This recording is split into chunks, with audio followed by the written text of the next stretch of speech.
الله أكبر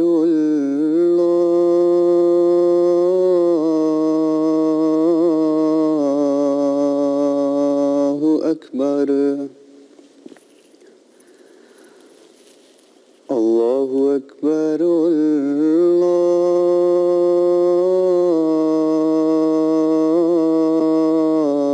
الله أكبر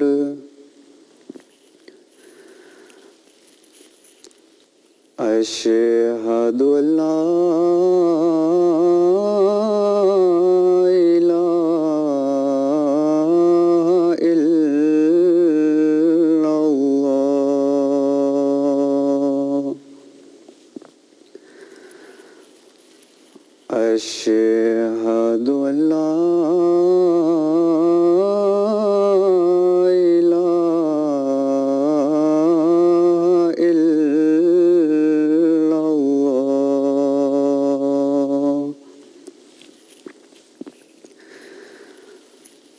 أشهد أن محمدًا رسول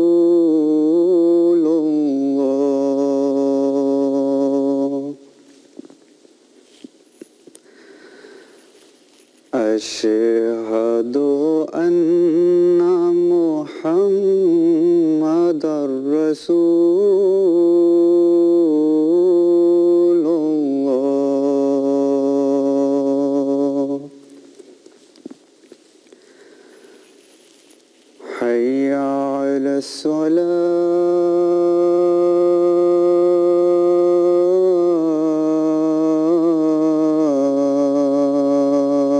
الصلاة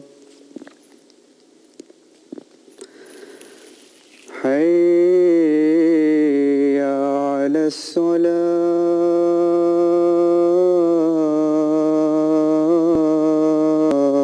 الصلاة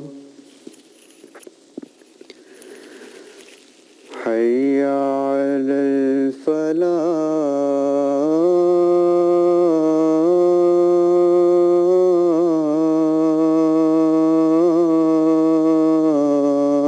الفلاح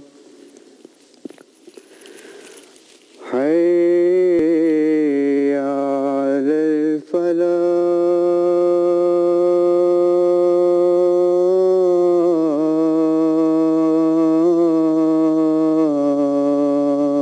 الفلاح الله أكبر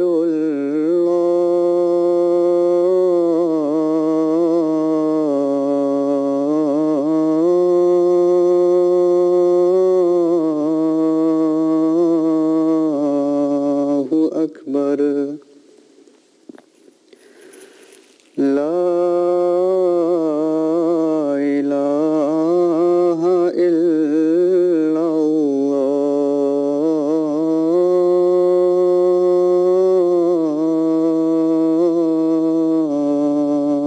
الله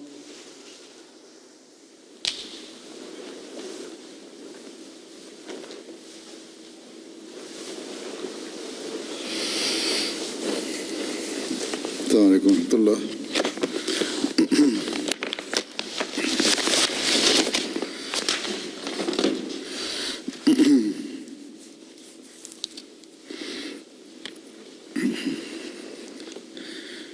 أشهد أن لا إله إلا الله وحده لا شريك له وأشهد أن محمدًا عبده ورسوله أما بعد فأعوذ بالله من الشيطان الرجيم بسم الله الرحمن الرحيم الحمد لله رب العالمين الرحمن الرحيم مالك يوم الدين إياك نعبد وإياك نستعين اهدنا الصراط المستقيم صراط الذين أنعمت عليهم غير المغضوب عليهم ولا الضالين. حضرت علی رضی اللہ عنہ کا ذکر چل رہا تھا. آپ کی جو حضرت صلی اللہ علیہ وسلم کی آخری بیماری میں جو خدمت تھی اس کا ذکر اس طرح ملتا ہے کہ بخاری میں روایت ہے، عبید اللہ بن عبداللہ نے بیان کیا، انہوں نے کہا کہ حضرت عائشہ رضی اللہ عنہا فرماتی تھیں کہ جب نبی صلی اللہ علیہ وسلم بیمار ہو گئے اور آپ کی بیماری بڑھ گئی تو آپ نے اپنی ازواج سے اجازت لی کہ میرے گھر میں آپ کی تیمارداری کی جائے، تو آپ کو انہوں نے اجازت دے دی. اس پر آپ دو آدمیوں کے درمیان نکلے، آپ کے پاؤں زمین پر لکیر ڈال رہے تھے اور آپ حضرت عباس اور ایک دوسرے آدمی کے درمیان تھے، یعنی حضرت عائشہ کے گھر میں ہی تھے، اور وہیں سے آپ باہر آئے مسجد جانے کے لیے دو آدمیوں کے سہارا لے کر. عبید اللہ نے کہا کہ میں نے اس بات کا ذکر حضرت ابن عباس سے کیا،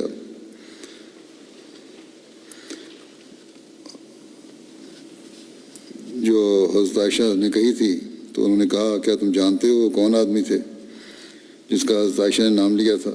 میں نے کہا نہیں.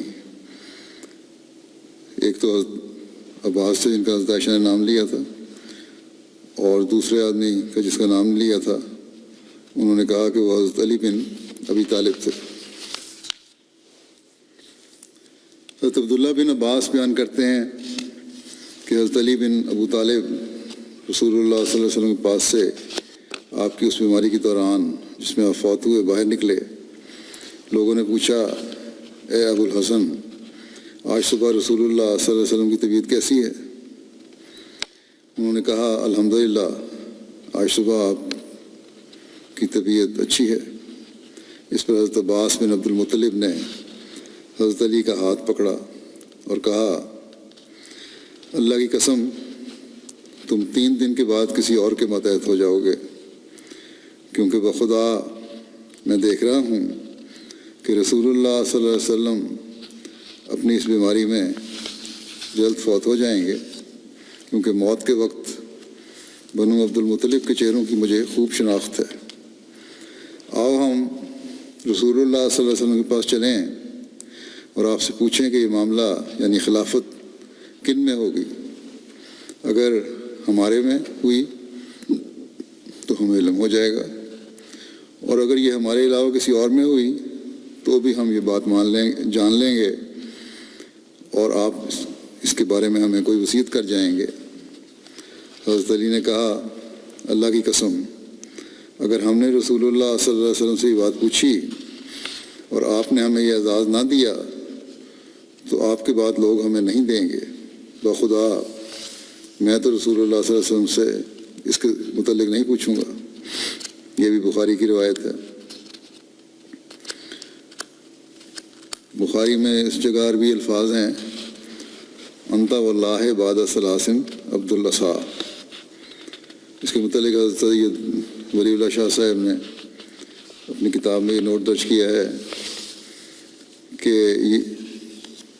یہ اس شخص کے لیے کنایا کے طور پر استعمال ہوا ہے جو آپ صلی اللہ علیہ وسلم کے بعد کسی اور کے ماتحت ہو جائے گا، اور مطلب یہ ہے کہ آپ صلی اللہ علیہ وسلم کی 3 دن کے بعد وفات ہو جائے گی.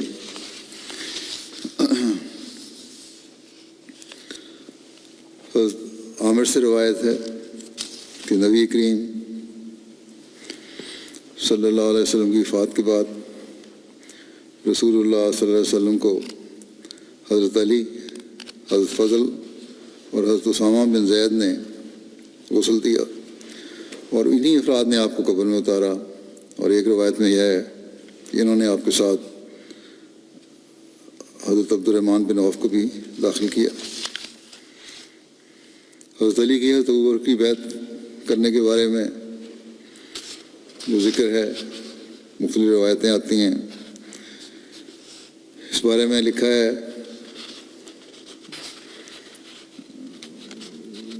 کیونکہ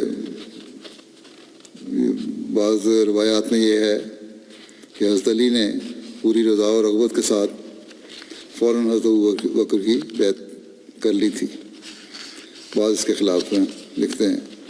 بہرحال حضرت ابو سعید خدری سے روایت مروی ہے کہ مہاجرین و انصار نے حضرت ابوبکر کی بیعت کر لی، تو حضرت ابوبکر ممبر پر چڑھے تو انہوں نے لوگوں کی طرف دیکھا تو ان میں حضرت علی کو نہ پایا۔ حضرت ابوبکر نے حضرت علی کے بارے میں دریافت فرمایا۔ انصار میں سے کچھ لوگ گئے اور حضرت علی کو لے آئے۔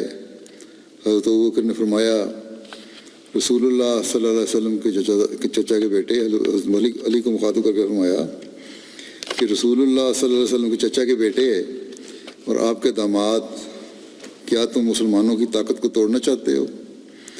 حضرت علی نے عرض کیا، اے رسول اللہ صلی اللہ علیہ وسلم کے خلیفہ، گرفت نہ کیجیے۔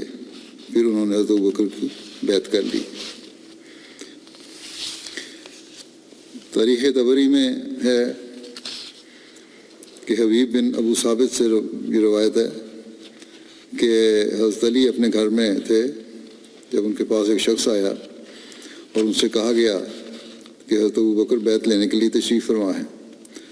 حضرت علی قمیص پہنے ہوئے تھے، اس حالت میں جلدی سے باہر نکلے کہ نہ ہی ان پر ازار تھا اور نہ ہی کوئی چادر، اس امر کو ناپسند کرتے ہوئے کہ کہیں اس سے دیر نہ ہو جائے، یہاں تک کہ آپ نے حضرت ابوبکر کی بیعت کی اور حضرت ابوبکر کے پاس بیٹھ گئے۔ پھر آپ نے اپنے کپڑے منگوائے اور وہ کپڑے پہنے، پھر حضرت ابوبکر کی مجلس میں ہی بیٹھے رہے۔ علامہ ابن کثیر کہتے ہیں کہ حضرت علی بن ابی طالب نے نبی کریم صلی اللہ علیہ وسلم کی وفات کے بعد پہلے دن یا دوسرے دن حضرت ابوبکر کی بیعت کر لی تھی، اور یہی سچ ہے کیونکہ حضرت علی نے حضرت ابوبکر کو کبھی نہیں چھوڑا اور نہ ہی حضرت ابوبکر کے پیچھے نماز کی ادائیگی انہوں نے ترک کی۔ حضرت اقدس مسیح موعود علیہ السلام فرماتے ہیں حضرت علی کے بارے میں کہ حضرت علی کرم اللہ وجہ نے اول حضرت ابوبکر کی بیعت سے بھی تخلف کیا تھا، مگر پھر گھر جا کر خدا جانے یک دفعہ کیا خیال آیا کہ پگڑی بھی نہ باندھی اور فوراً ٹوپی سے ہی بیعت کرنے کو آ گئے اور پگڑی پیچھے منگوائی۔ معلوم ہوتا ہے کہ ان کے دل میں خیال آ گیا ہوگا کہ یہ تو بڑی معصیت ہے، اس واسطے اتنی جلدی کی کہ پگڑی بھی نہ باندھی، یعنی کپڑے بھی پورے نہیں پہنے اور جلدی جلدی آ گئے۔ دوسری قسم کی روایات میں یہ بھی بیان ہوا ہے کہ حضرت علی نے حضرت فاطمہ کی وفات کے بعد حضرت ابوبکر کی بیعت کی تھی، جیسا کہ بخاری میں ہے کہ حضرت علی نے حضرت فاطمہ کی وفات تک بیعت نہیں کی تھی، جبکہ بہت سے علماء نے بخاری میں موجود اس روایت پر جرح کی ہے۔ چنانچہ امام بہقی السنن الکبریٰ میں امام شہاب الدین زہری کی روایت کا ذکر کرتے ہوئے اس میں انہوں نے یہ ذکر کیا ہے کہ حضرت علی نے حضرت ابوبکر کی بیعت حضرت فاطمہ کی وفات حضرت ابوبکر کی بیعت حضرت فاطمہ کی وفات تک نہیں کی تھی۔ تحریر کرتے ہیں، اس کا ترجمہ یہ ہے کہ امام زہری کی یہ بات کہ حضرت علی حضرت ابوبکر کی بیعت سے حضرت فاطمہ کی وفات تک رکے رہے، یہ منقطع قول ہے، اور حضرت ابو سعید خدری کی روایت زیادہ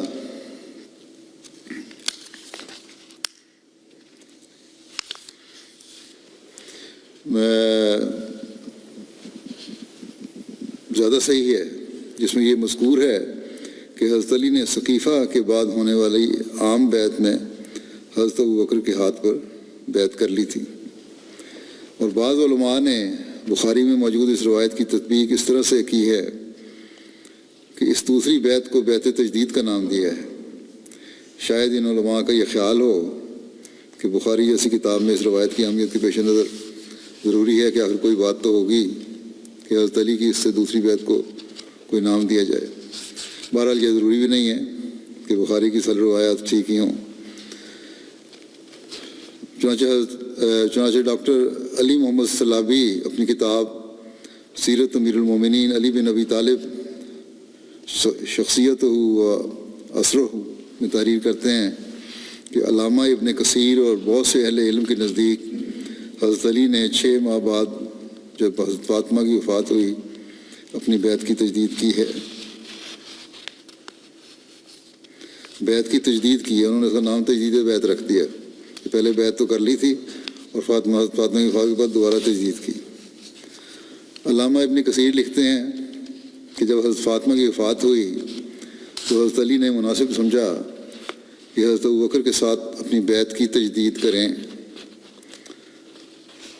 حضرت اقدس مسیح علیہ السلام اپنی تصنیف سر الخلافہ میں بیان فرماتے ہیں، جس کا اردو ترجمہ یہ ہے، عربی کتاب ہے یہ، کہ اگر ہم یہ فرض کر بھی لیں کہ صدیق اکبر ان لوگوں میں سے تھے جو ان بارے میں بیان فرما رہے ہیں جو الزام لگاتے ہیں حضرت ابوبکر صدیق پر اور سمجھتے ہیں کہ حضرت علی کو خلیفہ ہونا چاہیے تھا اس وقت، اس بات کی وضاحت کرتے ہوئے فرماتے ہیں کہ اگر ہم یہ فرض کر بھی لیں کہ صدیق اکبر ان لوگوں میں سے تھے جنہوں نے دنیا اور اس کی رعنائیوں کو مقدم کیا اور انہیں چاہا اور وہ غاصب تھے، تو ایسی صورت میں ہم اس بات پر مجبور ہوں گے کہ پھر یہ بھی اقرار کریں کہ شیر خدا علی بھی منافقوں میں شامل تھے، نعوذ باللہ، اور جیسا کہ ہم ان کے متعلق خیال کرتے ہیں وہ دنیا کو تیاگ کر اللہ سے لو لگانے والے نہ تھے، بلکہ وہ دنیا اور اس کی دل فریبیوں پر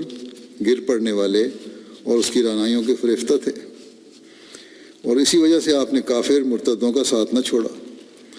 یعنی تم کہتے ہیں نا یہ کافر ثبوت کے بارے میں بہت سخت الفاظ استعمال کیے جاتے ہیں، بلکہ مداحنت اختیار کرنے والوں کی طرح ان میں شامل رہے اور قریباً 30 سال کی مدت تک تقیہ اختیار کیے رکھا۔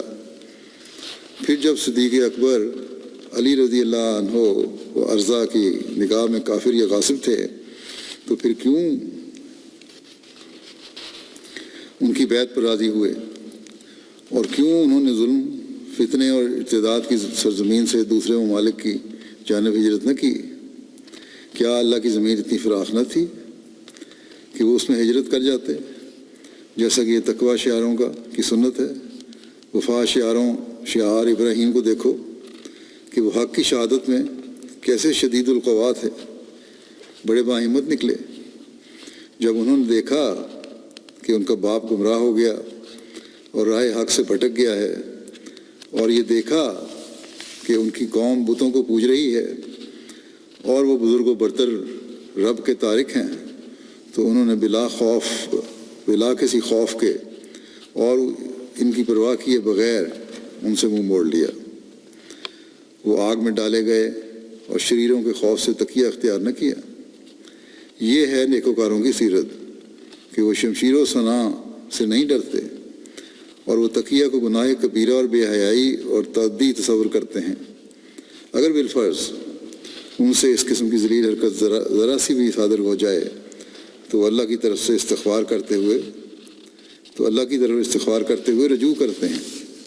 ہمیں تعجب ہے کہ علی رضی اللہ عنہ نے یہ جانتے ہوئے بھی کہ صدیق اور فاروق کافر اور حقوق غصب کرنے والے ہیں، انہوں نے ان کی کیسے بیعت کر لی؟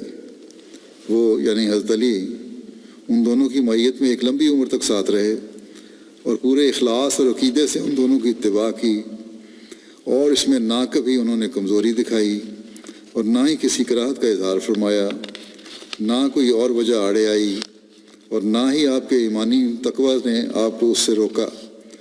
بائیں ہمہ کہ آپ ان حضرات کے فساد، کفر اور ارتداد سے آگاہ تھے۔ علاوہ ازیں آپ کے اور اقوام عرب کے درمیان نہ کوئی بند دروازہ تھا اور نہ ہی کوئی لمبا چوڑا پردہ اور نہ ہی آپ کوئی قیدی تھے۔ ایسی صورت میں آپ پر یہ واجب تھا کہ آپ کسی دوسرے عرب علاقے اور شرق اور غرب کے کسی حصے کی جانب ہجرت فرما جاتے۔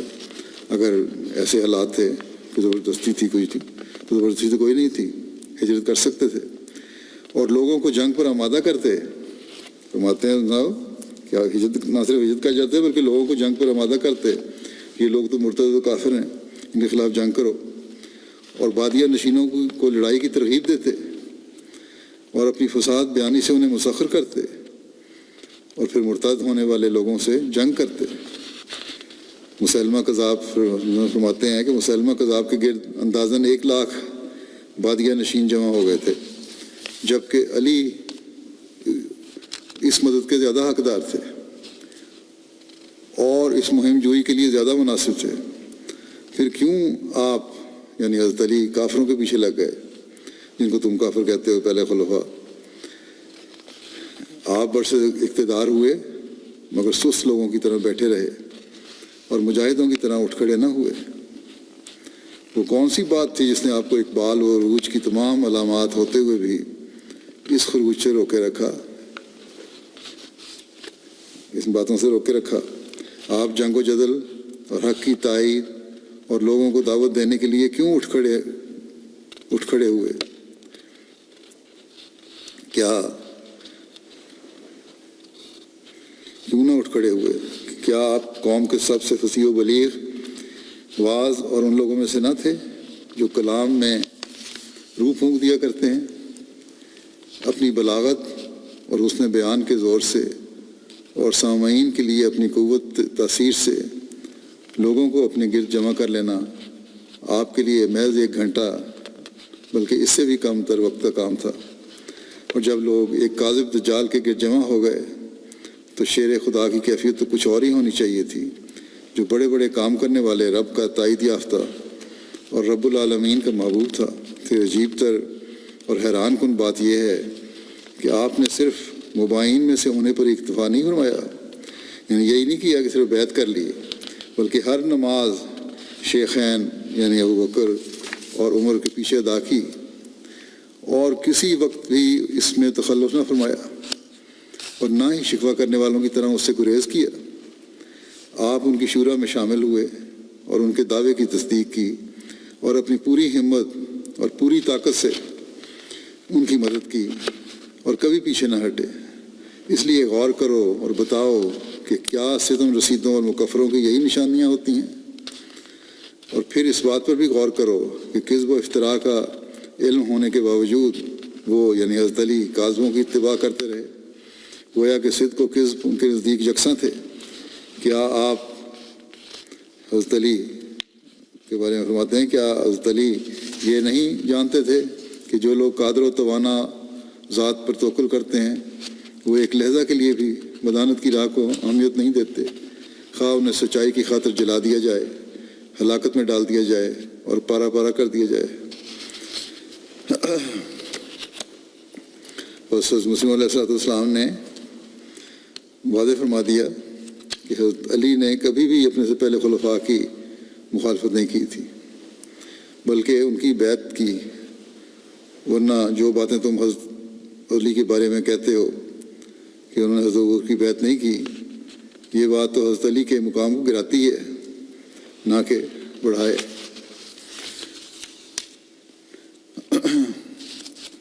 خلفائے ثلاثہ کے دور میں حضرت علی کی کیا خدمات تھیں؟ یعنی آپ سے پہلے جو 3 خلفاء گزرے ہیں، جب رسول کریم صلی اللہ علیہ وسلم کی وفات ہوئی تو عرب کے بہت سے قبائل مرتد ہو گئے اور مدینے میں بھی منافقین نے سر اٹھایا اور بنو حنیفہ اور یمامہ کے بہت سے زیادہ لوگ مسلمہ کذاب کے ساتھ مل گئے، جبکہ قبیلہ بنو اسد اور طے اور دیگر بہت سے لوگ طلحہ اسدی کے گرد اکٹھے ہو گئے۔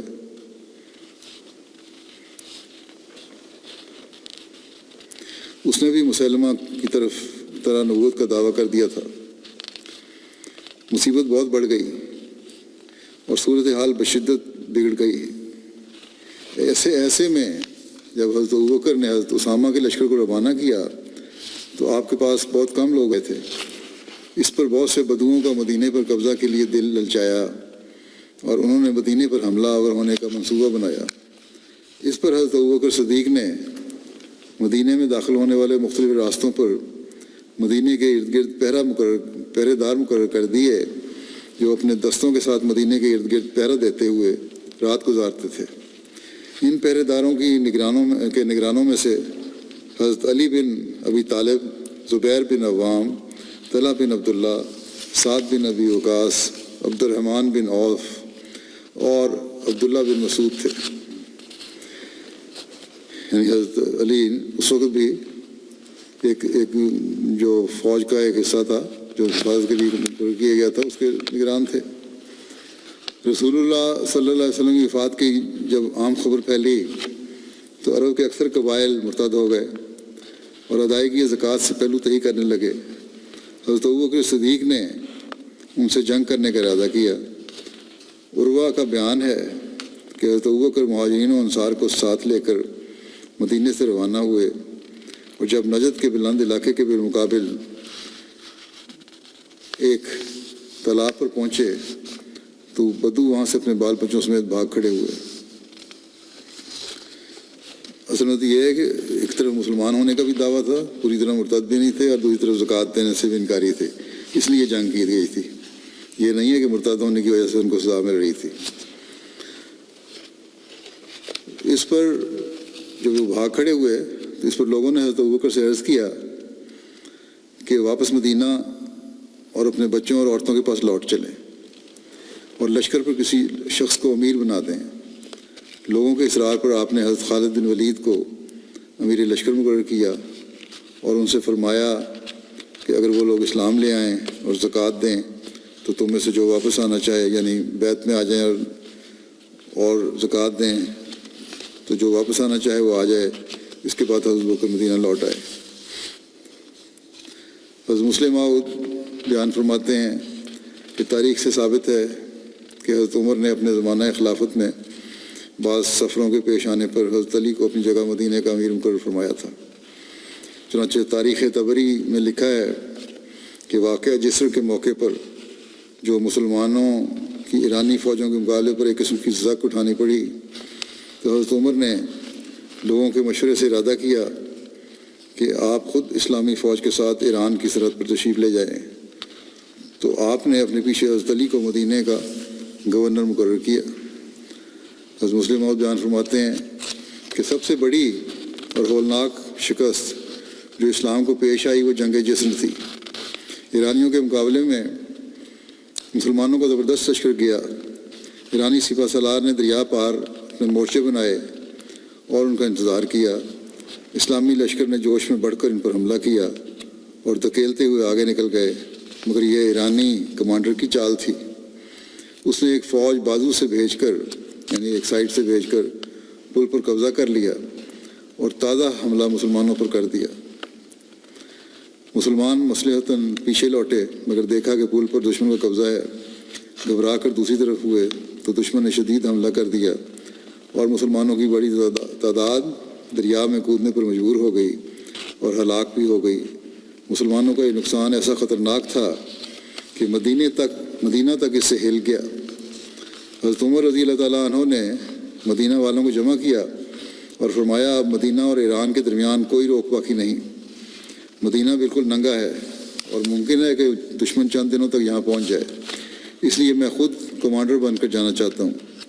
باقی لوگوں نے تو اس تجویز کو پسند کیا، مگر حضرت علی نے کہا کہ اگر خدا نخواستہ آپ کام آ گئے، شہید ہو گئے، تو مسلمان تتر بتر ہو جائیں گے اور ان کا شرادہ بالکل منتشر ہو جائے گا، اس لیے کسی اور کو بھیجنا چاہیے، آپ خود تشریف نہ لے جائیں۔ اس پر حضرت عمر نے حضرت سعد کو، جو شام میں رومیوں سے جنگ میں مصروف تھے، لکھا کہ تم جتنا لشکر بھیج سکتے ہو بھیج دو، کیونکہ اس وقت مدینہ بالکل ننگا ہو چکا ہے، اور اگر دشمن کو فوری طور پر نہ روکا گیا تو وہ مدینہ پر قابض ہو جائے گا۔ حضرت عثمان کی عہد خلافت میں فتنہ فساد ہوا تو حضرت علی نے ان کا رفع کرنے کے لیے ان کو مخلصانہ مشورے دیے۔ ایک دفعہ حضرت عثمان نے ان سے پوچھا کہ ملک میں موجود شورش اور ہنگامے کی حقیقی وجہ اور اس کے رفع کرنے کی صورت کیا ہے؟ انہوں نے حضرت علی نے نہایت خلوص اور آزادی سے ظاہر کر دیا کہ موجودہ بے چینی تمام تر آپ کے اعمال کی بے اعتدالیوں کا نتیجہ ہے۔ حضرت عثمان نے فرمایا کہ میں نے اعمال کے انتخاب میں انہی صفات کو ملحوظ رکھا ہے جو حضرت عمر کے پیش نظر تھے، پھر ان سے عام بیزاری کی وجہ سمجھ میں نہیں آتی۔ حضرت علی نے فرمایا ہاں یہ صحیح ہے، لیکن حضرت عمر نے سب کی تکمیل اپنے ہاتھ میں دے رکھی تھی، اور گرفت ایسی سخت تھی کہ عرب کا سرکش سے سرکش اونٹ بھی بلبلا اٹھتا، بڑی سختی سے رکھی ہوئی تھی نگرانی۔ برخلاف اس کے آپ ضرورت سے زیادہ نرم ہیں، آپ کے اعمال اس نرمی سے فائدہ اٹھا کر من مانی کاروائیاں کرتے ہیں، اور آپ کو اس کی خبر بھی نہیں ہونے پاتی۔ رعایا سمجھتی ہے کہ اعمال جو کچھ کرتے ہیں وہ سب دربار خلافت کے احکام کی تکمیل ہے۔ اسی طرح تمام بے اعتدالیوں کا ہدف آپ کو بننا پڑتا ہے۔ جب مصریوں نے حضرت عثمان کے گھر کا محاصرہ کر لیا اور اس قدر شدت اختیار کی کہ کھانے پینے سے بھی محروم کر دیا، حضرت علی کو معلوم ہوا تو محاصرہ کرنے والوں کے پاس گئے اور فرمایا تم لوگوں نے جس قسم کا محاصرہ قائم کیا ہے وہ نہ صرف اسلام بلکہ انسانیت کے بھی خلاف ہے۔ کفار بھی مسلمانوں کو قید کر لیتے ہیں تو کھانے پینے سے محروم نہیں کرتے۔ اس شخص نے تمہارا کیا نقصان کیا ہے؟ حضرت علی کے بارے میں فرمایا، نہ حضرت عثمان کے بارے میں، کہ اس شخص نے تمہارا کیا نقصان کیا ہے جو ایسی سختی روا رکھتے ہو؟ محاصرین نے حضرت علی کی سفارش کی کچھ پرواہ نہیں کی اور محاصرے میں سہولت پیدا کرنے سے قطعی انکار کر دیا۔ حضرت علی غصے میں اپنا امامہ پھینک کر واپس چلے گئے۔ لوگوں نے حضرت عثمان کے گھر کا محاصرہ کر لیا، ان کا پانی بند کر دیا۔ اس پر آپ نے اوپر سے جھانک کر دیکھا حضرت عثمان نے۔ انہوں نے کہا کیا تم لوگوں میں علی ہیں؟ لوگوں نے کہا نہیں۔ پھر پوچھا سعد ہیں؟ جواب ملا نہیں۔ پھر کچھ دیر خاموش رہ کر حضرت عثمان نے کہا کیا تم میں سے کوئی ہے جو علی سے جا کر کہے کہ وہ ہمیں پانی پلائیں؟ حضرت علی کو یہ اطلاع ہوئی تو انہوں نے پانی کی بھری ہوئی 3 مشکیں آپ کے گھر روانہ کیں، مگر باغیوں کی مزاحمت کی وجہ سے یہ مشکیں حضرت عثمان کے گھر نہیں پہنچ رہی تھیں، ان کو لے جانے نہیں دے رہے تھے۔ ان مشکوں کو پہنچانے کی کوشش میں بنو ہاشم اور بنو امیہ کے کئی غلام زخمی ہوئے، تاہم پانی آخرکار حضرت عثمان کے گھر پہنچ گیا۔ حضرت علی کو جب معلوم ہوا کہ حضرت عثمان کے قتل کا منصوبہ ہے تو آپ نے اپنے صاحبزادوں امام حسن اور امام حسین سے فرمایا اپنی تلواریں لے کر جاؤ اور حضرت عثمان کے دروازے پر کھڑے ہو جاؤ، اور خبردار کوئی بلوائی آپ تک پہنچنے نہ پائے۔ یہ دیکھ کر باغیوں نے حضرت عثمان کے گھر کے دروازے پر تیر اندازی شروع کر دی، جس سے حضرت حسن اور محمد بن طلحہ لہو لہان ہو گئے۔ اسی اثناء میں محمد بن ابو بکر 2 ساتھیوں سمیت ایک انصاری کے گھر کی طرف سے چھپ کر حضرت عثمان کے گھر میں کودے اور آپ کو شہید کر دیا۔ جب یہ خبر حضرت علی کو پہنچی تو آپ نے آ کر دیکھا کہ حضرت عثمان واقعی شہید کر دیے گئے ہیں۔ اس پر آپ نے اپنے بیٹوں سے پوچھا تم دونوں کے دروازے پر پہرا دینے دار ہونے کے باوجود حضرت عثمان کس طرح شہید کر دیے گئے؟ یہ کہہ کر آپ نے حضرت حسن کو تھپڑ مارا اور حضرت حسین کے سینے پر ہاتھ مارا اور محمد بن طلحہ اور عبداللہ بن زبیر کو برا بھلا کہا اور غصے کی حالت میں وہاں سے آپ گھر لوٹ آئے۔ شداد بن اوس بیان کرتے ہیں کہ یوم الدار کو جب حضرت عثمان کے محاصرے نے شدت اختیار کر لی، یوم الدار اس دن کو کہا جاتا ہے جس دن حضرت عثمان کو باغیوں نے اپنے گھر میں محصور کر کے تو انتہائی بے دردی سے شہید کر دیا تھا۔ تو حضرت عثمان نے لوگوں کو جھانک کر دیکھا اور فرمایا اے اللہ کے بندو۔ راوی کہتے ہیں اس پر میں نے دیکھا کہ حضرت علی اپنے گھر سے باہر نکل رہے ہیں اور انہوں نے رسول اللہ صلی اللہ علیہ وسلم کا امامہ باندھا ہوا ہے اور اپنی تلوار لٹکائی ہوئی ہے۔ ان کے آگے مہاجرین اور انصار کا گروہ تھا جس میں حضرت حسن اور حضرت عبداللہ بن عمر بھی تھے، یہاں تک کہ انہوں نے باغیوں پر حملہ کر کے انہیں وہاں سے ہٹا دیا۔ پھر یہ لوگ حضرت عثمان کے گھر میں داخل ہوئے اور حضرت علی نے عرض کی کہ اے امیر المومنین، آپ پر سلامتی ہو۔ رسول اللہ صلی اللہ علیہ وسلم کو دین کی بلندی اور مضبوطی اس وقت حاصل ہوئی جب آپ نے ماننے والوں کو ساتھ لے کر منکرین سے جنگ کی۔ بخدا میں دیکھتا ہوں کہ یہ لوگ آپ کو ضرور قتل کرنے والے ہیں، بس آپ ہمیں ان سے لڑائی کرنے کا حکم دیں۔ اس پر حضرت عثمان نے فرمایا، ہر اس شخص کو جو اللہ کو حق سمجھتا ہے اور اقرار کرتا ہے کہ میرا اس پر حق ہے، میں اللہ کا واسطہ دیتا ہوں کہ وہ میری خاطر نہ کسی کا سینگی برابر خون بہائے اور نہ میری خاطر اپنا خون بہائے۔ حضرت علی نے دوبارہ وہی درخواست کی جس پر حضرت عثمان نے وہی جواب دیا۔ راوی کہتے ہیں اس پر میں نے حضرت علی کو حضرت عثمان کے گھر سے نکلتے ہوئے دیکھا جبکہ وہ کہہ رہے تھے کہ اے اللہ، تو جانتا ہے کہ ہم نے اپنی تمام کوششیں صرف کر ڈالی ہیں۔ پھر آپ مسجد نبوی میں تشریف لائے، نماز کا وقت ہو چکا تھا۔ لوگوں نے آپ سے کہا، اے ابو الحسن آگے بڑھیں اور لوگوں کو نماز پڑھا دیں۔ حضرت علی نے فرمایا کہ میں تم لوگوں کو نماز نہیں پڑھا سکتا جبکہ امام معصور ہے، میں اکیلے نماز پڑھ لوں گا۔ پھر آپ تنہا نماز پڑھ کر واپس چلے گئے۔ حضرت علی کا بیٹا آیا اور اس نے آپ سے کہا ہے، اے میرے باپ، بخدا مخالفین نے حضرت عثمان کے گھر پر حملہ کر دیا ہے۔ حضرت علی نے کہا، انا للہ و انا الیہ راجعون، خدا کی قسم وہ انہیں قتل کر دیں گے۔ لوگوں نے حضرت علی سے پوچھا، حضرت عثمان کہاں ہوں گے، یعنی شہادت کے بعد؟ فرمایا، اللہ کی قسم جنت میں۔ لوگوں نے پوچھا، اور یہ لوگ کہاں ہوں گے جنہوں نے قتل کیا؟ اے ابو الحسن، یہ لوگ کہاں ہوں گے؟ حضرت علی نے فرمایا، خدا کی قسم آگ میں۔ آپ نے 3 بار یہ کہا۔ باغیوں نے جب مدینے کا محاصرہ کر لیا تو ان حالات کا تذکرہ کرتے ہوئے حضرت مسلم بیان فرماتے ہیں کہ اہل مصر حضرت علی کے پاس گئے۔ وہ اس وقت مدینے سے باہر ایک حصہ لشکر کی کمان کر رہے تھے اور اس کا سر کچلنے پر آمادہ کھڑے تھے۔ ان لوگوں نے آپ کے پاس پہنچ کر عرض کی کہ حضرت عثمان رضی اللہ عنہ بد انتظامی کے باعث اب خلافت کے قابل نہیں، ہم ان کو علیحدہ کرنے کے لیے آئے ہیں اور امید کرتے ہیں کہ آپ ان کے بعد اس عہدے کو قبول کریں گے۔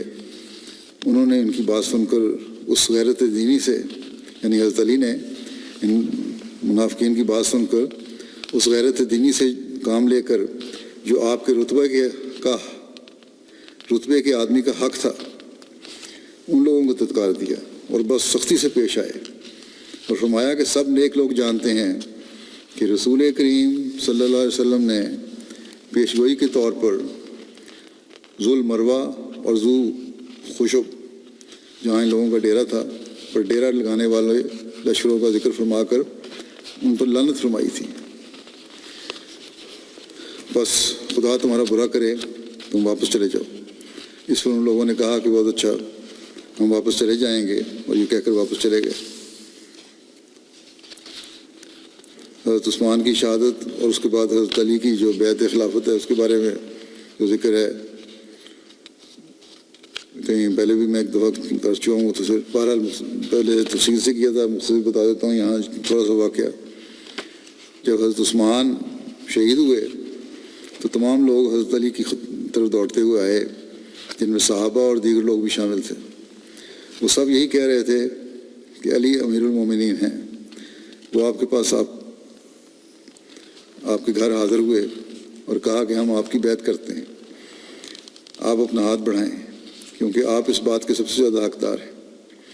اس پر حضرت علی نے فرمایا، یہ تمہارا کام نہیں ہے بلکہ یہ اصحاب بدر کا کام ہے، بس جس کے بارے میں اصحاب بدر راضی ہوں گے وہی خلیفہ ہوگا۔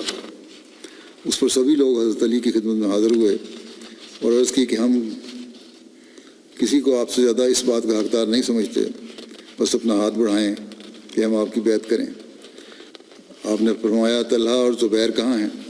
پھر سب سے پہلے حضرت طلحہ نے آپ کی زبانی بیعت کی اور سب سے پہلے حضرت سعد نے آپ کی دستی بیعت کی۔ جب حضرت علی نے یہ دیکھا تو آپ مسجد کی طرف نکلے اور ممبر پر چڑھے۔ حضرت طلحہ سب سے پہلے شخص تھے جو حضرت علی کی طرف ممبر پر چڑھے اور آپ کی بیعت کی۔ ان کے بعد حضرت زبیر نے بیعت کی اور پھر باقی صحابہ نے بیعت کی۔ جو حضرت مسلم موعود رضی اللہ عنہ نے حضرت عثمان کی شہادت کے بعد کے جو واقعات کا تذکرہ کیا ہے، اس میں جس طرح آپ نے بیان فرمایا وہ یوں ہے کہ جب حضرت عثمان کو شہید کر دیا گیا تو مفسدوں نے بیت المال کو لوٹا اور اعلان کر دیا کہ جو مقابلہ کرے گا قتل کر دیا جائے گا۔ لوگوں کو جمع نہیں ہونے دیا جاتا تھا، کوئی اکٹھا نہیں ہو سکتا تھا۔ جس طرح آج کل دفعہ 140 لگتی ہے اس طرح لگا دی تھی، اور مدینے کا انہوں نے سخت محاصرہ کر رکھا تھا اور کسی کو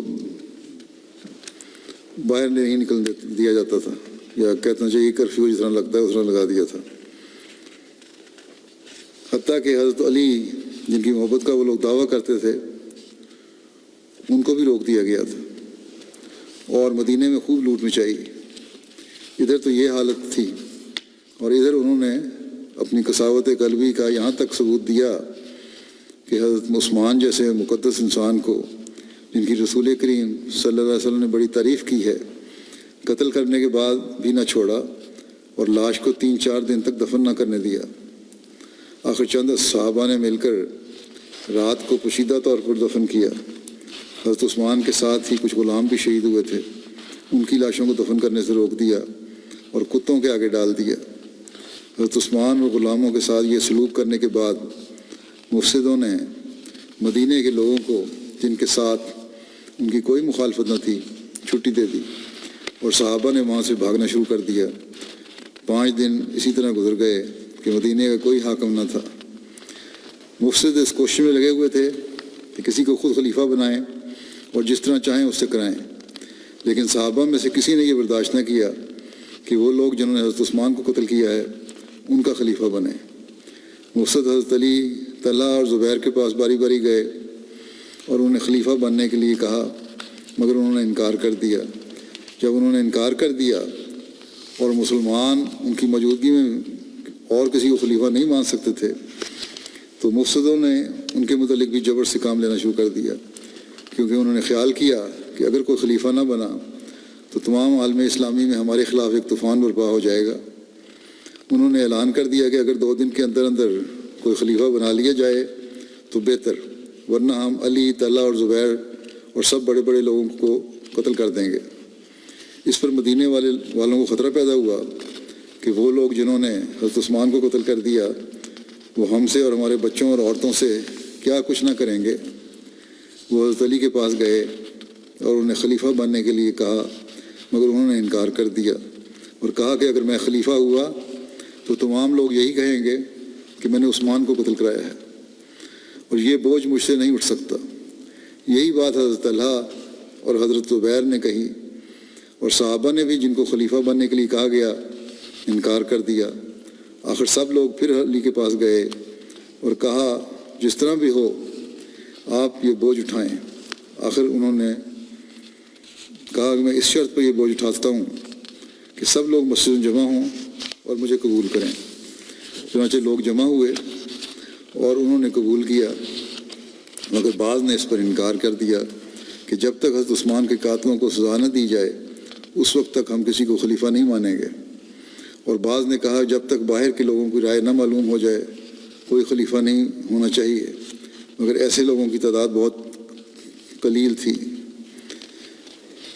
اس طرح حضرت علی نے خلیفہ بننا تو منظور کر لیا، مگر وہاں وہی نتیجہ ہوا جس کا انہیں خطرہ تھا۔ تمام عالم اسلامی نے یہ کہنا شروع کر دیا کہ علی نے عثمان کو قتل کرایا ہے۔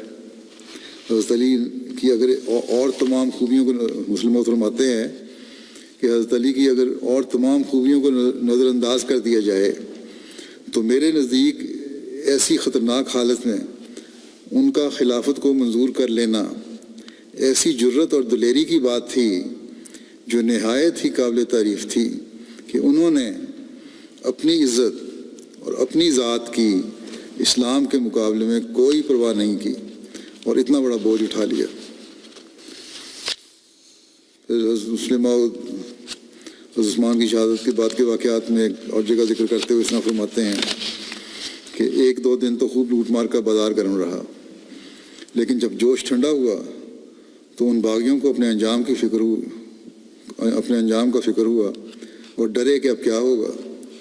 چنانچہ بعض تو یہ سمجھ کر کہ حضرت معاویہ ایک زبردست آدمی ہیں اور ضرور اس قتل کا بدلہ لیں گے، شام کا رخ کیا اور وہاں جا کر خود ہی وویلا کرنا شروع کر دیا کہ حضرت عثمان شہید ہو گئے اور کوئی ان کا قصاص نہیں لیتا، کچھ بھاگ کر مکے کے راستے میں حضرت زبیر اور حضرت عائشہ سے جا ملے اور کہا کہ اس کس قدر ظلم ہے کہ خلیفہ اسلام شہید کیا جائے اور مسلمان خاموش رہیں۔ کچھ بھاگ کر حضرت علی کے پاس پہنچے اور کہا کہ اس وقت مصیبت کا وقت ہے، اسلامی حکومت کے ٹوٹ جانے کا خدشہ ہے، آپ بیعت لیں تا لوگوں کا خوف دور ہو اور امن و امان قائم ہو۔ جو صحابہ مدینہ میں موجود تھے انہوں نے بھی بالاتفاق یہی مشورہ دیا کہ اس وقت یہی مناسب ہے کہ آپ اس بوجھ کو اپنے سر پر رکھیں کہ آپ کا یہ کام موجب ثواب و رضائے الہی ہوگا۔ جب چاروں طرف سے آپ کو مجبور کیا گیا تو کئی دفعہ انکار کرنے کے بعد آپ نے مجبوراً اس کام کو اپنے ذمہ لیا اور بیعت لی۔ اس میں کوئی شک نہیں کہ حضرت علی کا یہ فعل بڑی حکمت پر مشتمل تھا۔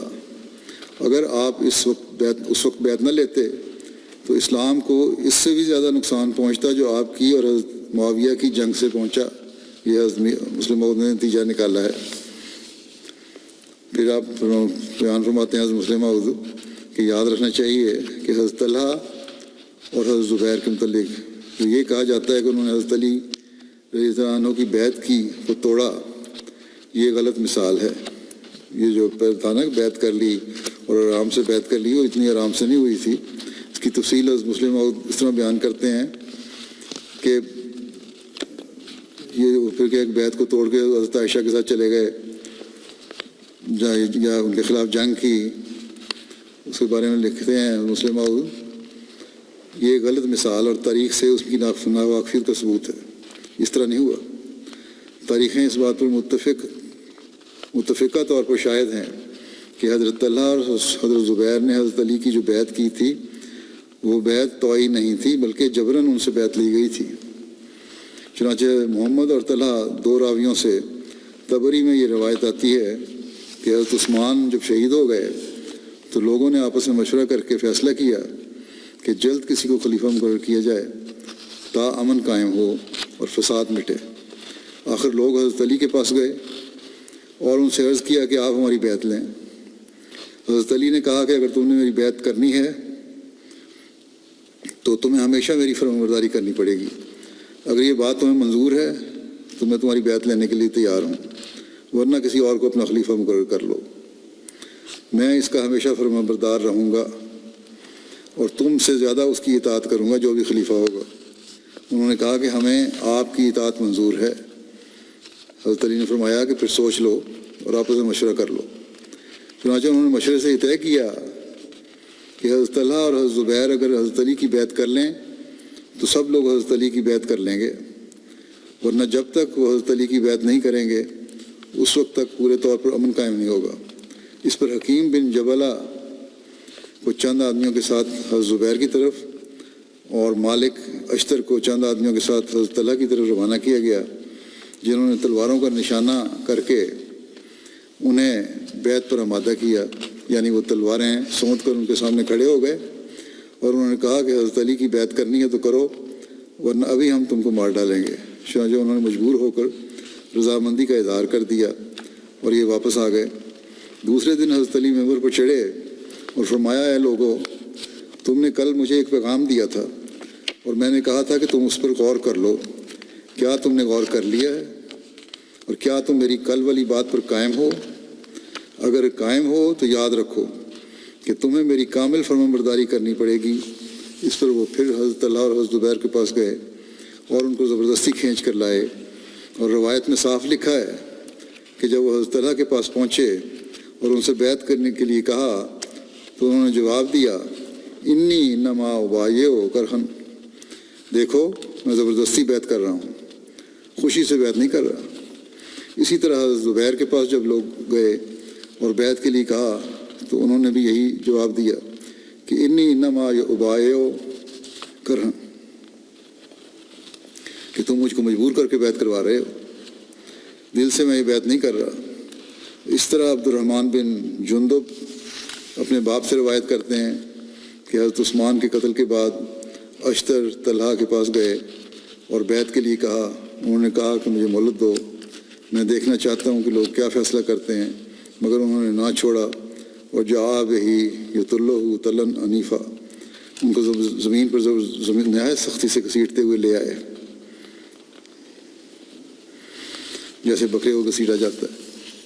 حضرت مسلم وہ بیان فرماتے ہیں کہ رسول کریم صلی اللہ علیہ وسلم کے ایک صحابی حضرت طلحہ جس وقت ایک باہمی اختلاف کے موقع پر حضرت علی کے مقابلے پر کھڑے ہو گئے، اور پھر جب ان کی سمجھ میں یہ بات آ گئی کہ اس میں میری غلطی تھی تو میدان جنگ سے چلے گئے۔ جب یہاں یہ قصہ شروع ہوتا ہے کہ حضرت طلحہ مقابلے پر آئے اور بیعت نہیں کی، لیکن اس کی تفصیل بھی بیان فرماتے ہیں آپ۔ مقابلے پر شک آئے، پہلے بیعت زبردستی کی، پھر بیعت مقابلے پہ بھی آئے، جب مطلب زبردستی کروائی گئی، پھر بعد میں جب موقع ملا تو اختلاف بھی ہوا، پھر جنگ بھی ہوئی، لیکن جب بات ان کی سمجھ میں آ گئی تو پھر وہ میدان جنگ سے چلے گئے چھوڑ کے کہ حضرت علی ٹھیک ہیں۔ اس بارے میں مسلم لکھتے ہیں آپ واپس گھر جا رہے تھے تو کسی وحشی انسان نے جو حضرت علی کی فوج میں سے کہلاتا تھا راستے میں جاتے ہوئے ان کو قتل کر دیا، اور پھر حضرت علی کے پاس انعام کی خواہش میں آ کر کہا کہ میں آپ کو بشارت دیتا ہوں کہ آپ کا دشمن طلحہ میرے ہاتھوں مارا گیا۔ حضرت علی نے کہا کہ میں تم کو رسول کریم صلی اللہ علیہ وسلم کی طرف سے جہنم کی بشارت دیتا ہوں۔ میں نے رسول کریم صلی اللہ علیہ وسلم سے سنا تھا کہ طلحہ کو ایک جہنمی قتل کرے گا۔ پھر ایک اور اسی واقعے کو بیان کرتے ہوئے مسلم موت فرماتے ہیں حاکم نے روایت کی ہے کہ ثور بن میزا نے مجھ سے ذکر کیا کہ میں واقعہ جمل کے دن حضرت طلحہ کے پاس سے گزرا، اس وقت ان کی نزع کی حالت قریب تھی۔ جب اس نے زخمی کیا اس وقت نزع کی حالت تھی، مجھ سے پوچھنے لگے کہ تم کون سے گروہ سے ہو؟ میں نے کہا کہ حضرت امیر المومنین علی کی جماعت میں سے ہوں۔ تو کہنے لگے اچھا اپنا ہاتھ بڑھاؤ تاکہ میں تمہارے ہاتھ پر بیعت کر لوں۔ چنانچہ انہوں نے میرے ہاتھ پر بیعت کی اور پھر جان بحق تسلیم کر گئے۔ میں نے آ کر حضرت علی سے تمام واقعہ عرض کر دیا، آپ سن کر کہنے لگے کہ اللہ اکبر، خدا کے رسول کی بات کیا سچی ثابت ہوئی۔ اللہ تعالیٰ نے یہی چاہا کہ طلحہ میری بیعت کے بغیر جنت میں جائے۔ آپ عشرہ مبشرہ میں سے تھے۔ پہلے کو مجبوری کی بیعت تھی، لیکن جیسا کہ میں نے کہا وفات سے قبل کامل شرح صدر سے بیعت کر لی۔ نیکی تھی، سعادت تھی، اللہ تعالیٰ کا جنت میں لے جانے کا وعدہ بھی تھا، اس لیے اللہ تعالیٰ نے نہ چاہا کہ ایسا انجام ہو کہ جب آپ خلافت کی بیعت سے باہر ہوں، اور اس وقت موقع ملا ان کو اور خلافت کی بیعت کر لی۔ یہ قصہ ابھی واقعات ابھی چل رہے ہیں، انشاءاللہ آئندہ بیان کروں گا۔ آج پھر میں دوبارہ الجزائر کے لیے بھی، احمدیوں کے لیے بھی اور پاکستان کے احمدیوں کے لیے بھی دعا کی تحریک کرنا چاہتا ہوں۔ اللہ تعالیٰ ان کو محفوظ رکھے۔ الجزائر میں بھی حالات سخت کیے جا رہے ہیں، وہاں بھی ایک سرکاری وکیل ہے، وہ بار بار مقدمے بنا رہا ہے ہمارے احمدیوں پر۔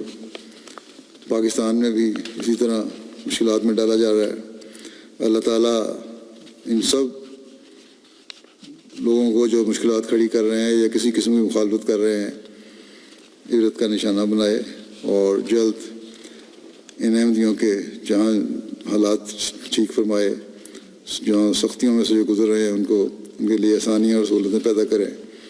لیکن ساتھ ہی میں یہ بھی کہوں گا پاکستان کے احمدیوں کو خاص طور پر کہ جو دعاؤں کی ضرورت، جس طرح توجہ کی ضرورت ہے اس طرح توجہ کا بھی احساس نہیں ہے، بس بڑھ کر، پہلے سے بڑھ کر اور بہت بڑھ کر دعاؤں کی طرف توجہ دیں۔ اللہ تعالیٰ ہمیں جلد ان مشکلات سے نکالے اور آسانیاں پیدا فرمائے، اور حقیقی اسلام کا پیغام ہم آزادی کے ساتھ پاکستان میں بھی اور دنیا کے ہر کونے میں بھی پہنچانے والے ہوں۔ نمازوں کے بعد میں کچھ جنازہ غائب بھی پڑھاؤں گا۔ پہلا جو جنازہ ہے وہ ڈاکٹر طاہر احمد صاحب ربا کا ہے، چودھری عبدالرزاق صاحب شہید کے بیٹے تھے، جو سابق امیر ضلع نواب شاہ تھے۔ 4 دسمبر کو ان کی وفات ہوئی 60 سال کی عمر میں۔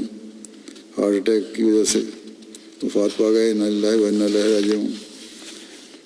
سرکاری ڈاکٹر تھے. 1995 میں پہلا ہارٹ اٹیک ان کو ہوا تھا. خرابی صحت کے باوجود مٹھی میں اپنا تبادلہ کروایا تاکہ وہ وقف جدید کے زیر انتظام المہدی اسپتال میں بھی خدمت کر سکیں. ڈاکٹر صاحب آئی اسپیشلسٹ تھے اور روزانہ شام کو ہر اتوار کو المہدی اسپتال میں آنکھوں کے مریضوں کا علاج معالجہ کرتے رہتے تھے. جو چھٹی کا دن ہوتا تھا مہدی اسپتال میں آ جاتے تھے. باقاعدگی کے ساتھ میڈیکل کیمپوں میں شرکت کرتے اور بعض اوقات سارا دن آپریشن میں مصروف رہتے. تھرپارکر میں نہ صرف احباب جماعت بلکہ غیر جماعت لوگوں میں سے بھی ان کو بہت پسند کیا جاتا تھا.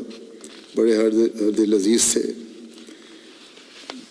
دل کا بائی پاس آپریشن بھی ہوا تھا اور آخری سالوں میں 2-3 دفعہ شدید تکلیف میں مبتلا ہوئے، لیکن تھرپارکر میں کام جاری رکھا. مٹی میں تقریباً 15 سال خدمت انسانیت میں گزارے انہوں نے. انتہائی غریب پرور اور مہمان نواز انسان تھے. خلافت اور نظام جماعت کا عزت احترام کرنے والے تھے. اللہ تعالیٰ کے فضل سے نوجوانی میں ہی نظام وصیت میں شامل ہوئے. ہر مالی تحریک میں بڑھ چڑھ کر حصہ لیتے تھے. اللہ تعالیٰ مرحوم کے رحم اور مغفرت کا سلوک فرمائے، درجات بلند کرے اور ان کے بچوں کو بھی ان کی نیکیوں پر چلنے اور ان کو قائم رکھنے کی توفیق عطا فرمائے. دوسرا جنازہ ہے حبیب اللہ مظہر صاحب ابن چودھری اللہ دتہ صاحب کا. حبیب اللہ مظہر صاحب اسیر راہ مولا بھی رہ چکے تھے. 24 اکتوبر کو 75 سال کی عمر میں ان کی وفات ہوئی. انا للہ و انا الیہ راجعون. ان کے والد حضرت خلیفۃ مسیح ثانی رضی اللہ عنہ کے ہاتھ پر بیعت کر کے احمدیت میں شامل ہوئے تھے. چودھری صاحب حبیب اللہ مظہر صاحب سرکاری محکموں میں مختلف پوزیشنوں میں کام کرتے رہے اور بطور ڈائریکٹر ریٹائر ہوئے تھے حکومت کے ایک محکمے سے. جماعتی خدمات آپ کی 50 سال سے زائد عرصے پر محیط ہیں، جن میں آپ کو قائد مجلس سے لے کر زعیم انصار اللہ اور مختلف جماعتی عہدیداروں اور صدر جماعت وغیرہ کی خدمات کی بھی توفیق ملی. توہین رسالت کے قانون 295 کے تحت سزائے موت کا پہلا مقدمہ جو کسی بھی احمدی پر درج ہوا وہ مکرم چودھری حبیب اللہ مظہر صاحب پر تھا، جو 29 اکتوبر 1991 کو تھانہ شادرہ میں درج ہوا. اس طرح آپ تاریخی لحاظ سے پہلے احمدی تھے جن کو اس قانون کے تحت اسیر راہ مولا رہ کر صعوبتیں برداشت کرنے کی توفیق حاصل ہوئی. وہ سیشن کورٹ نے آپ کو حق میں فیصلہ کیا، لیکن مخالفین کی ہائی کورٹ نے اپیل پر ہائی کورٹ کے جسٹس عبد المجید نے توہین رسالت کے اس مقدمے میں آپ کی ضمانت منسوخ کر دی اور آپ کو سزا دلوانے کے لیے اور جو اس وقت جو بھی کوشش ہو سکتی تھی مخالفین کی، انہوں نے بڑی وسیع پیمانے پہ کوشش کی. انگریزی میں اور اردو میں پمفلٹ تقسیم کیے اور بڑے غلط قسم کے الفاظ آپ کے بارے میں استعمال کیے. بہرحال چودھری حبیب اللہ صاحب نہایت شجاعت اور بہادری سے اس عرصے میں راضی برضا رہتے ہوئے قید و بند کی صعوبتیں برداشت کرتے رہے اور پھر اللہ تعالیٰ نے ایسے سامان پیدا فرمائے کہ چاندی ماہ میں آپ کی رہائی کے سامان بھی پیدا کر دیے. آپ بلا ناغہ تہجد اور 5 وقتہ نمازوں کے پابند تھے. آخر دم تک بچوں کو نماز پر قائم رہنے کی تلقین کرتے رہتے تھے. نہایت ملنسار، غمگسار، عاجز، خلافت کی شدائی اور عاشق صادق تھے. خطبات اور خطابات بڑی باقاعدگی سے سنتے تھے، بلکہ تمام گھر والوں کو اکٹھا کر کے کہتے تھے سب کام چھوڑ دو اور یہاں بیٹھ کے خطبے کے وقت میں خطبہ سنو، اور اپنی موجودگی میں سب کو سنواتے تھے. اللہ کے فضل سے موسی تھے اور ایک بیٹا 9 حصے کی وصیت کی ہوئی تھی. ان کے پسماندگان میں اہلیہ رقیہ بیگم صاحبہ کے علاوہ 5 بیٹے اور 1 بیٹی شامل ہیں. ان کے 1 بیٹے حسیب احمد صاحب مربی سلسلہ ہیں اور انگریزی ٹیسٹ فضل عمر فاؤنڈیشن میں کام کر رہے ہیں. اللہ تعالیٰ مرحوم سے مغفرت رحم کو سلوک فرمائے. ان کی اولاد کو بھی ان کی نیکیاں جاری رکھنے کی توفیق عطا فرمائے. اگلا جنازہ ہے مکرم بشیر الدین احمد صاحب کا، خلیفہ بشیر الدین احمد، جو 30 نومبر کو 86 سال کی عمر میں وفات پا گئے۔ انا للہ و انا الیہ راجعون۔ ہندوستان شہر فیروز پور میں پیدا ہوئے تھے۔ آپ ڈاکٹر خلیفہ تقی الدین صاحب کے بیٹے تھے اور حضرت ڈاکٹر خلیفہ رشید الدین صاحب کے پوتے تھے۔ ڈاکٹر خلیفہ رشید الدین صاحب حضرت ام ناصر عالم تھیں، جو حضرت خلیفہ مسیح ثانی کی پہلی اہلیہ، ان کے والد تھے۔ حضرت خلیفہ رشید الدین صاحب کے بارے میں حضرت مسیح موعود علیہ السلام نے ان کی مالی قربانیوں کے بارے میں بڑی تعریفی کلمات کہے ہیں۔ بہرحال یہ ان کی نسل میں سے تھے، جماعتی کاموں میں بھی حصہ لیتے تھے، غیر احمدیوں کو اپنے گھر بلا کر تبلیغ کرتے تھے۔ 1998 میں سویڈن واپس چلے گئے، جہاں انہوں نے مختلف جگہوں پہ رہتے تھے، پھر سویڈن چلے گئے۔ 1999 میں ان کو دل کا دورہ ہوا، وہاں صحت یاب ہوئے، پھر مسجد کی سرگرمیوں میں مشغول رہے، تبلیغ کے سیکرٹری بھی رہے۔ ہر سال یہاں جلسے پر UK میں آتے تھے اپنی اہلیہ کے ساتھ، بچوں کے ساتھ۔ پسماندگان میں اہلیہ کے علاوہ 3 بیٹیاں اور 2 بیٹے شامل ہیں۔ آپ کی اہلیہ ایک انگریز تھیں، عیسائی سے احمدی ہوئی تھیں، لیکن بہت حیادار، لباس پہننے والی اور پردے کی پابند ہیں، نہایت سادگی سے زندگی گزارنے والی ہیں۔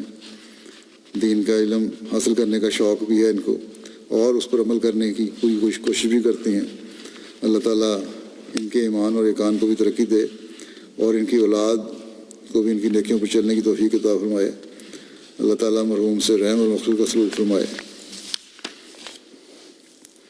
اگلا جنازہ ہے محترمہ امینہ احمد صاحبہ کا، جو رفیع الدین احمد صاحب، خلیفہ رفیع الدین احمد صاحب کی بیوی تھیں۔ 19 اکتوبر کو وفات پا گئیں۔ انا للہ و انا الیہ راجعون۔ گیانا سے ان کا تعلق تھا۔ 1940 میں ان کی پیدائش ہوئی تھی گیانا کے مشہور مسلم کاروباری گھرانے میں۔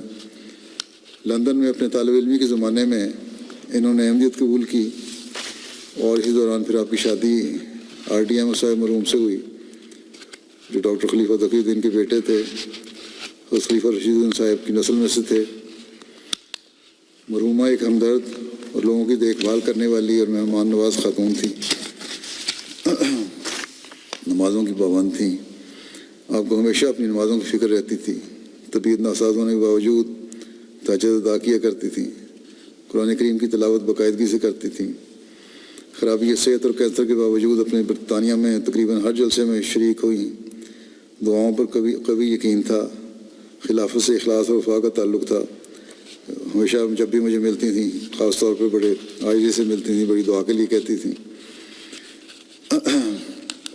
اللہ تعالیٰ ان سے مغفرت و رحم کا سلوک فرمائے، اور ان کی اولاد کو بھی جماعت سے مضبوط تعلق قائم رکھنے کی توفیق عطا فرمائے۔